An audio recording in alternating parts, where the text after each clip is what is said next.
All right, so the first cornerback was fourth round rookie TJ Tampa, whom the Baltimore Ravens selected with pick 130. A little bit surprising, right?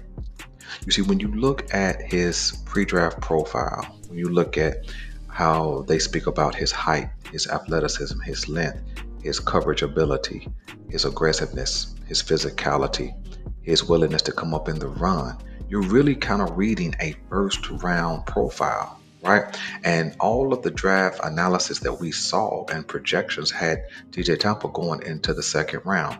Now, I'm not trying to prop him up and make him something that he's not. He definitely has some limitations athletically, but what he's limited in doing athletically, he can certainly make up with intelligence and his ability to be at the right place, right time when it comes to coverage. Should the Baltimore Ravens have doubled up in this draft with a second corner?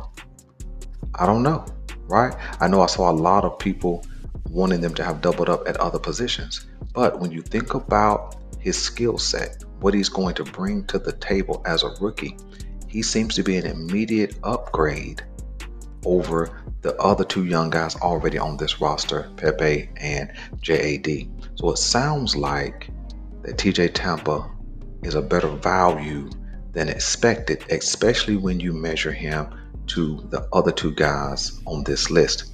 Cornerback number two, first round draft pick, Marlon Humphrey. And when you read Marlon Humphrey or listen to Marlon Humphrey pre-draft profile, it sounds very similar, not exact, but very similar to the attributes that TJ Tampa brings. And we understand that Marlon Humphrey was a middle of the first round draft pick out of Alabama. Marlon Humphrey turned into a top corner in this league early on in his career.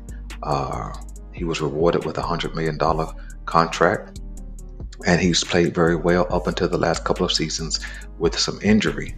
And so when you measure what they bring to the table, Tampa's a little longer. He has a little more length, but he has similar athleticism because Marlon Humphrey is not an athletic freak. Marlon Humphrey's faster, but he's not greatly athletic. Marlon Humphrey is good in coverage. He doesn't take the ball away a lot. And so when you measure both of these guys against one another, not that they're competing against one another, but when you just measure pre-draft analysis and their height, weight, and speed and all those kind of things, the only real advantage you can see in these profiles is Marlon Humphreys is faster.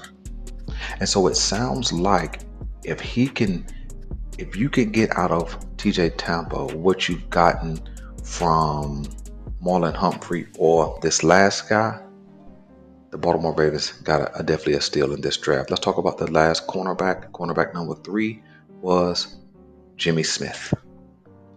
Jimmy Smith, a big corner, 6'2", a little over 200 pounds. A player who was really good in coverage, could play inside, could play outside, physical, had the speed to cover some ground if he got beat in coverage.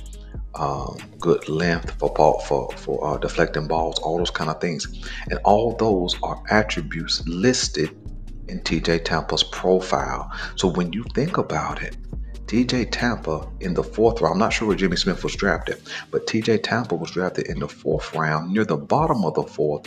And so when you look at his profile and you kind of compare and contrast, he fits right in between Marlon Humphrey and Jimmy Smith as far as height, length, coverage ability, all those kind of things.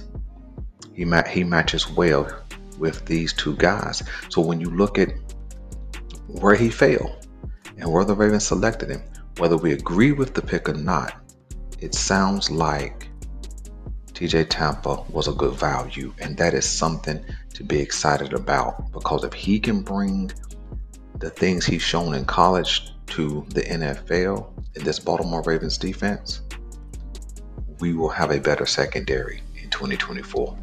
So man, hope you guys enjoyed. Thank you guys for participating. Stay tuned for the offensive tackle position and also the edge position. I'm your guy Boulanger, and we're out.